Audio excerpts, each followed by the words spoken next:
What's up, builders?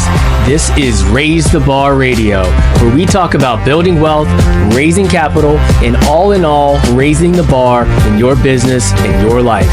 This is the No BS podcast for capital raisers, investors, and entrepreneurs who are serious about scaling their business and living life on their own terms. I'm Seth Bradley, securities attorney, real estate investor, and entrepreneur, bringing you world-class strategies from the best in the game. If you're ready to raise more capital, close bigger deals, build a better you, and create true financial freedom, you're in the right place. Let's go. Welcome to Raise the Bar Radio, hosted by yours truly, Seth Bradley.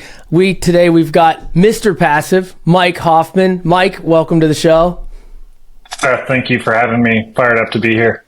Absolutely, man. Really happy to have you on. I know it's been a little bit of a trek here to get our schedules lined up, but really stoked to have you on today, man. I see you said you moved into a new office. You've got the whiteboard cranking, so love to see it.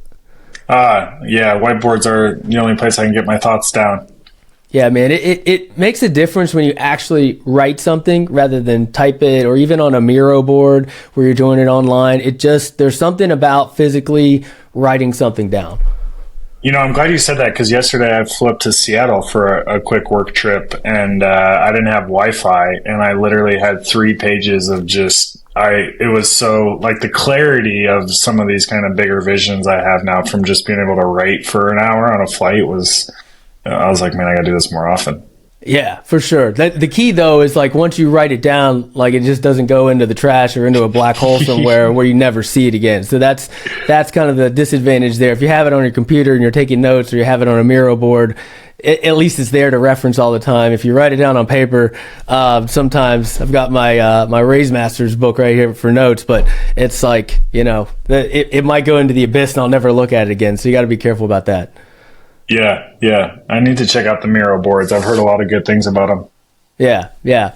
Awesome, Mike. Well, listen, for our audience who doesn't know anything about you, maybe just tell them a little bit about your background, tell them about your main business, and we can take it from there. Yeah. So I think for those that don't know about me, I'm a classic Midwest farm boy. Started with classic, showing cattle at the county fair and all of that, and had a lemonade stand growing up. And then my first job was actually at McDonald's, thinking about the whole success of that business model. But when I was coaching and out of college, I got my first rental, and I was like, wow, this is crazy. I'm making money without really much time involved. And then with my working in the Silicon Valley, Seth, I was classic Silicon Valley, cutthroat job, that startup life, and traveling 3 weeks out of the month. And I was in airports all the time. And I was like, these vending machines I would run into at airports were just so archaic. And so I went down this path of like unattended retail and kind of the future of that. And that's really where I just see a huge opportunity right now. And so it's kind of what led me into all these different income streams that I'm passionate about. That's awesome, man. Well, let's dive into that a little bit deeper. Tell me about these income streams. It centers around vending machines, right? But I'm sure there's a lot more to it. I'm sure there's a lot of different entry points for people. Maybe just kind of give us a general synopsis to start out.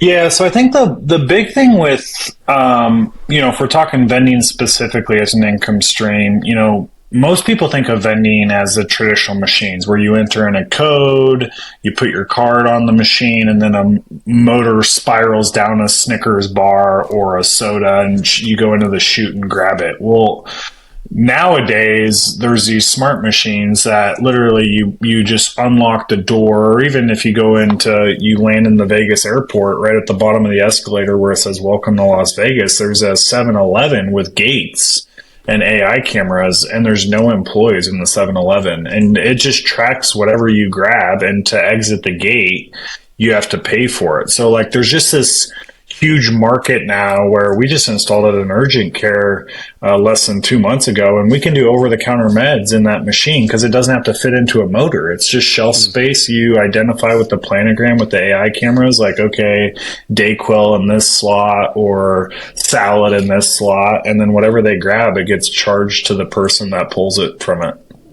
That's interesting, man. Yeah, I mean, my initial thought too was just like the traditional old vending machine where you're getting a candy bar or a cola out of there. But yeah, nowadays, now that you mention that, you see this more and more every single day, where you've got these scanners, you've got kind of self checkout, that sort of thing. So that expands that world and really opens it up to the future, right? Like it just really, that's what we're trying to get to, or at least we think we want to get there, where we're kind of removing humans and kind of working with technologies and things like that.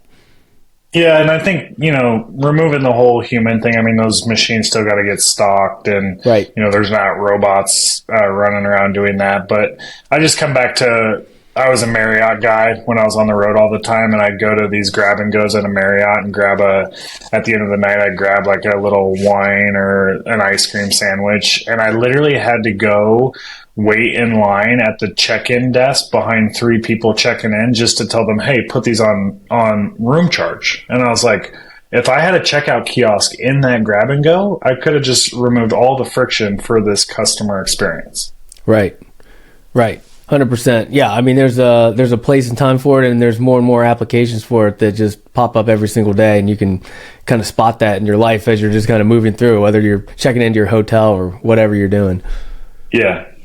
So that's just kind of what excites me today. Yeah. So when a stranger asks you what you do, just in the street, what do you tell them? Because I have a hard time answering that question sometimes too, but I'd love to hear what your answer is. Yeah, I would just say it depends on the day. What do you do, or what's your it's like at the golf course when you get paired up with a stranger and they're like, oh, tell me about what you do for your career. And I just say, I'm a classic entrepreneur. And then they're like, oh, well, what do you do? And it's like, well, tell me about the day. What fire are you putting out? Like today, we just got the go ahead for 5 more urgent cares for our local route. But then, we have a community of operators across the country that we help really build vending empires. And so we had a group call this morning. So literally, there's a lot of just, it's classic entrepreneurial life. You never know what the day's script's going to be. Yeah, for sure. And you focus a lot on not only on your own business, but also teaching others, right? Teaching others how to kind of break into this business. Yeah, and that's my passion, Seth. When I got into my first investment out of college was a $70,000 rental, putting 20% down or $14K and using an emergency fund. But like my background in going to college was as a coach. So like I knew I wanted to kind of take that mindset of like coaching people, teach them how to fish. I don't want to catch all the fish myself. It's just not fulfilling that way. So that's really where my passion is. Gotcha. So tell me about step one. I mean, how does somebody break into this business? Obviously, your own personal business is probably very advanced. There's probably a lot more sophisticated investing strategies at this point, and you've got different layers to it. But somebody just kind of starting out that said, hey, this sounds pretty interesting. This vending machine business sounds like it can be passive. How do you recommend that they get started?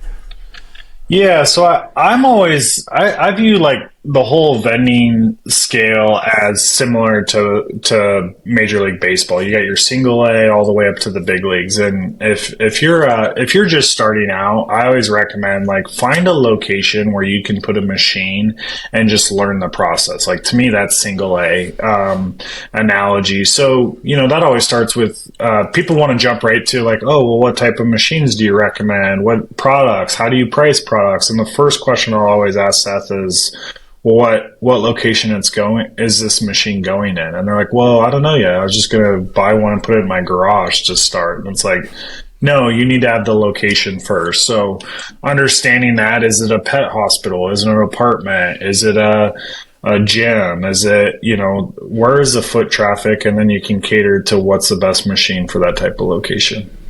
Got it. Now, is this a kind of a rent? You rent the space to place the machine with that particular, business or wherever you're going to place it, or how does that all come together?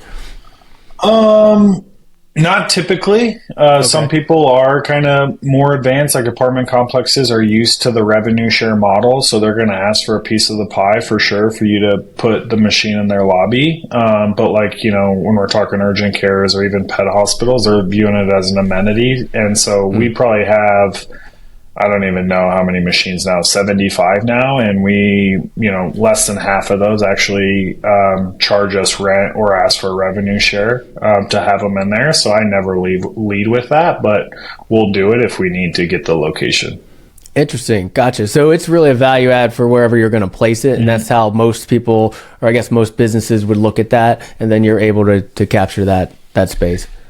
Yeah, absolutely. So a great case study is we have a 25 employee roofing business here in Oregon. And you might think like, oh, only 25 employees, it's not going to make that much money. Well, we do $1,200 a month. And the cool thing about this, Seth, is the CEO of this roofing company literally did napkin math on how much it costs for his employees to drive to the gas station during their 20-minute break, and then how much they're paying for an energy drink at the gas station, and then how much gas they're using with the roofing, like the work trucks, to get to and from the gas station. So he's like, I want to bring a smart machine into our warehouse, set the prices as half off, so that $4 monster only costs his roofers $2, and then we invoice him, the business owner, every month for the other 50%.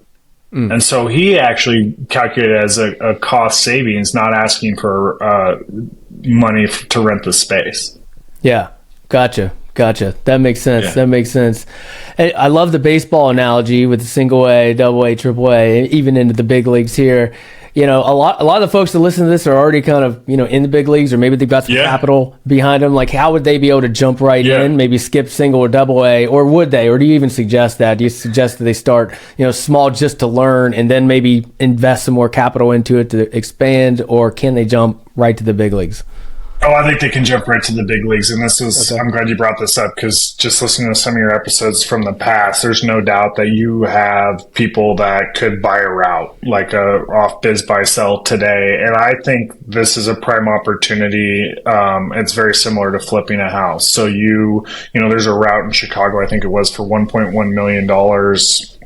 Whatever negotiating terms or seller financing or what have you. You got a lot of your audience that is experts in that. But the cool thing about these routes is they have the old school machines that have the motors and that are limited to, okay, this type of machine, you can only fit a 12-ounce cannon. Well, guess what?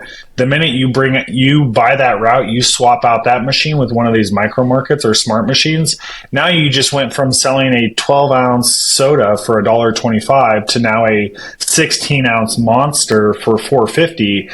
Well, you just bought that location based on its current revenue numbers, and by swapping out that machine, you're going to 2 or 3x your revenue just at that location. And so it's truly just like a value play, a value upgrade, like flipping the house of, okay, there's a lot of deals right now of these routes being sold by baby boomers where it's like, oh, they got the old school Pepsi machine, doesn't have a credit card reader on it. They can't track inventory remotely via their cell phone, so they're not keeping it stocked. Like all those type of things can really play in your favor as a buyer that just wants to get to the big leagues right away. I love that. When you say buy a route, like what are you really buying? Like is there like tell me about like the contractual agreement, I guess, behind that. Like what are you really buying there? You're just buying the locations and the equipment associated with it. So like this Chicago route, it's like, oh, we have machines in 75 properties all across the Chicago suburbs, and they could be medical clinics, they could be apartments, they could be employee break rooms at businesses.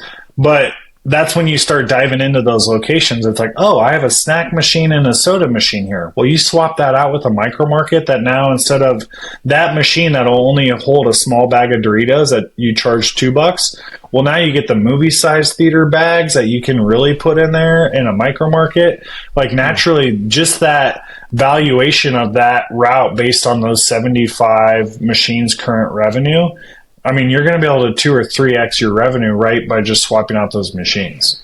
Wow. Yeah. I love that analogy with real estate, right? It's just like a value add. It's like, how can I bring in more income from what already exists? Well, I need to upgrade, or I need to put in some capital improvements, whatever you want to call it. Here's the vending machine upgrades or a different kind of system in there. And you get more income. And obviously that business in itself is going to be worth more and a higher multiple.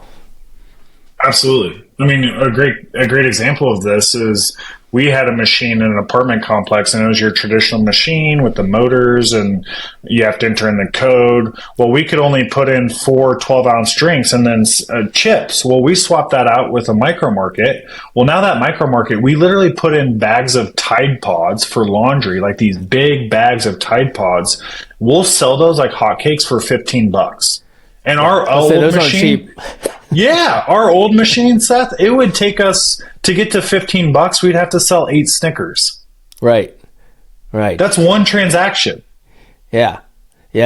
How do you do an analysis kind of based on like what you think is going to sell there, right? Like you're replacing, let's say, a Dorito machine with Tide Pods, so you have to individually go to each location and figure out what'll work, what'll sell. It's all about demographic. Yeah, absolutely. So, we have a micro market and a manufacturing plant that's it's a pumpkin farm, and there's a ton of Hispanic workers. So we do a lot of like spicy foods, a lot of spicy chips. We do a ton of, the glass bottle Cokes. They love their pastries. So we just doubled down on the demographics. So yesterday I was filming at one of our micro markets that's in a gym, and they crushed the Fairlife protein shakes, like the more modern protein shakes, but they won't touch muscle milk. So we're literally taking out 1 row of muscle milks just to add an extra row of Fairlife shakes. So you're constantly just catering to the demographics and what's selling. Yeah, this is awesome, man. I mean, this is literally just like real estate, right? Like you go and you find a good market. You're talking about demographics, right? Just find the market, see what they want, see how much you can upgrade, how you can upgrade. If it's an apartment, it's a unit. If it's here, it's what the product that you're selling and the type of machine, or maybe it's a mini market. A lot of things to kind of tie your understanding to here. Yeah, absolutely. Yeah. Awesome, man. Well, where are you at in your business? Like what are the big leagues looking like right now?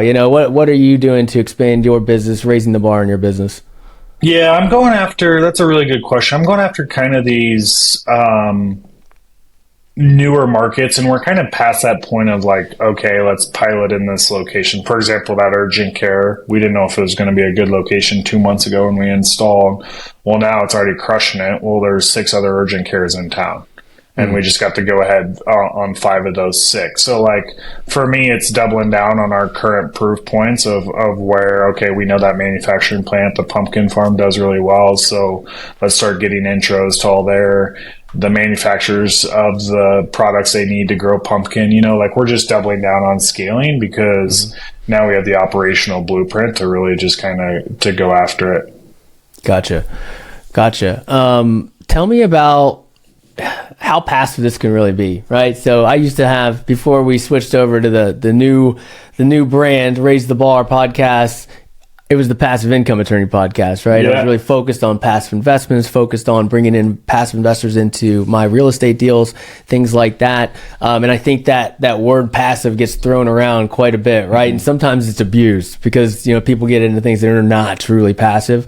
What's kind of your take on that as it relates to the vending business?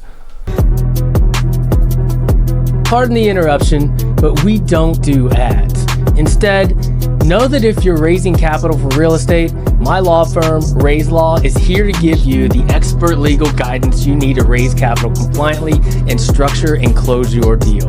And if you're looking for a done-for-you fund-to-fund solution, TribeVest is the industry's only all-in-one setup and fund administration solution. Visit raise.law and tribevest.com to learn more.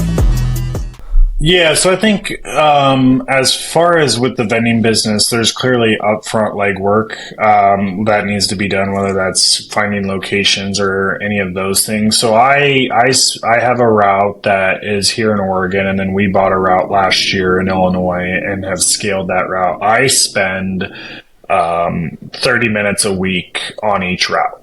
Now, so that these urgent cares and stuff, like we have an operator that's running the whole route. But here's the problem, Seth, is like people are so scared to build systems to ultimately systemize things, or they're too cheap to hire help.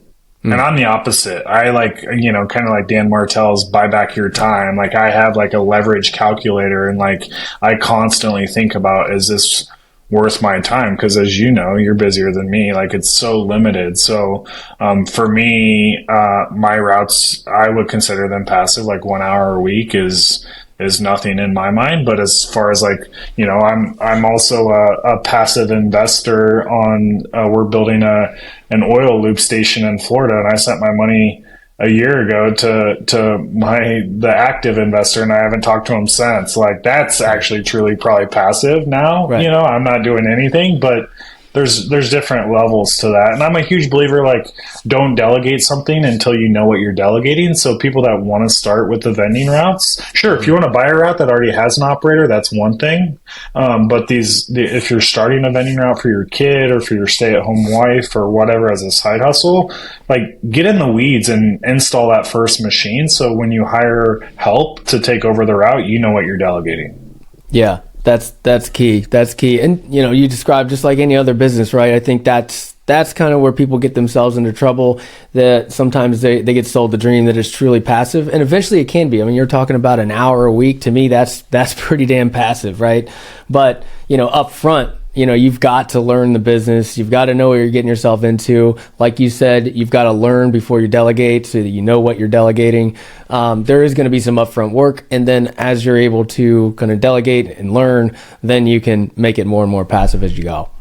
Yeah. I mean, it's no different than what's the saying when people tell you that they're busy. I mean, you're just not a priority. Like, that's a fact. Like, right. You're not. If people say, it's the same thing. When people come to me and they're like, I'm so busy, it's like, okay, well, let me see your schedule. Where are you spending your time? Yeah. It's like when people are like, oh, I can't lose weight. Okay, well, let me see your food log. What did you eat yesterday? Did you have ice cream? Like, this is like the same kind of thing. That's where passive, I think, has been really abused. And to me, the bigger issue is like, vending is not get rich quick. And so, like, if you're expecting to leave your 9 to 5 tomorrow and vending is going to make up for that in one day, like, that's not going to happen. Right. Makes sense. Speaking of passive, do you raise capital, or do you have any kind of a fund, or have you put together a fund for something like this? We haven't put together a fund, but we're definitely buying routes is definitely becoming more and more intriguing. And I know there's some PE players starting to get into the vending game, but it's something we've been definitely considering and on our radar of do we want to explore it or not. Gotcha. Cool. I mean, have you brought in money partners for some of those routes yet, or is that still something you're exploring too? No, I think it's just something we're thinking about. I mean, what do you recommend? Yeah. Well, I'd recommend. I mean, it depends, right? Like, I'm a securities attorney by trade, but I don't like to say you should always raise capital no matter what, right? Like, you've been able to scale your business as you have and grown it to where it is without bringing in outside capital, it sounds, which is great because you own 100% or with whatever business partners you might have. When you start raising capital, you're giving a large chunk of that piece away, not necessarily your whole company, but if you're buying, a set of routes or that sort of thing, you're going to give a big piece away to those passive investors if you're starting a fund, or even if it's even a single asset syndication here for one of these, these routes, you could put it together that way. It's just something to consider. But a lot of times when people are looking to scale fast, right, if they want to grow exponentially, you've got to use other people's money to get there or hit the lottery. Absolutely. No, I agree. That's spot on. And I actually, before, the Silicon Valley company that I was part of, we went through probably series A, B, C, D, C round, and let's just say we weren't very fiscally responsible. So I come from it's like the ex-girlfriend example. I don't want to just start taking everyone's money. Yeah. Yeah, that tends to happen with some startups, right? Like, before you get funding, you're super frugal because it's your money and every single dollar counts. And you're like, I don't want to pay, if it's software, you don't want to pay the software engineers. I'm going to hire Indian engineers, that sort of thing. And then once you get a few $1 million that you raised in that seed round, then it just goes and you're like, whoa, wait a minute, let's hire 20 people. You got to be careful about that. Yeah. That's a great take on it. Yeah. This is a question I love to ask, and I think it's about time for that. So, in a parallel universe, tell me about a different version of you. So a different but likely version, right? Like, for example, for me, I went to med school for a year and a half, and then I dropped out and I ended up becoming an attorney. So that was like a big turning point, right? So I could have easily at some point just said, screw it, and became a doctor. And that would have been a totally different route than I'm going down right now. What's an example of something like that for you? Wait, are you being serious about that? Yeah, totally.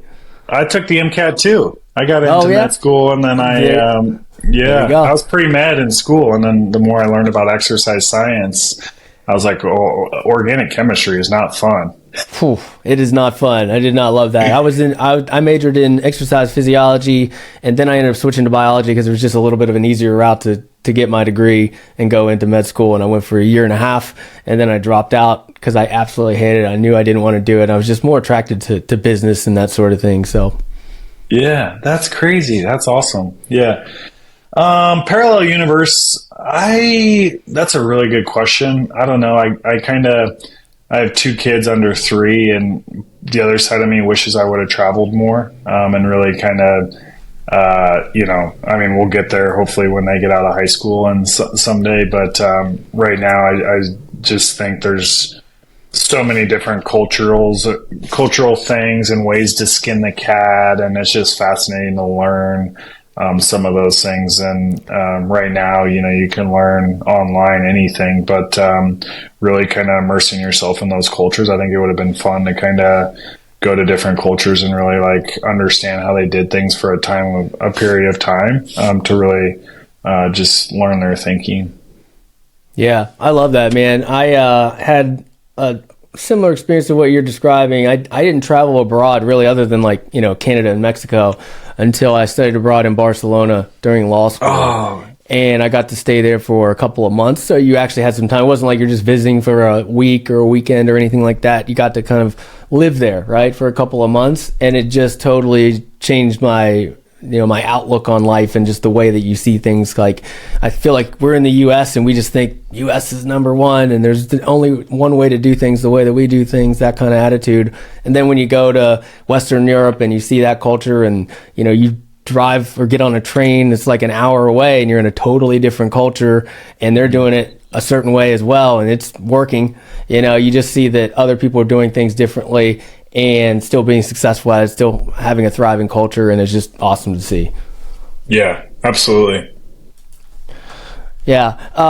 Tell me about some major influences in your life. Kind of what turned you or got you into the vending business? It's not, one of those typical things. I mean, I know, you're in the education business, so you're kind of really spreading the word about this type of business. But I would say when you started, it might not have, there might not have been a mastermind or educational courses around this. I mean, how did you kind of get drawn into that? Were there any particular people or influences that brought you in?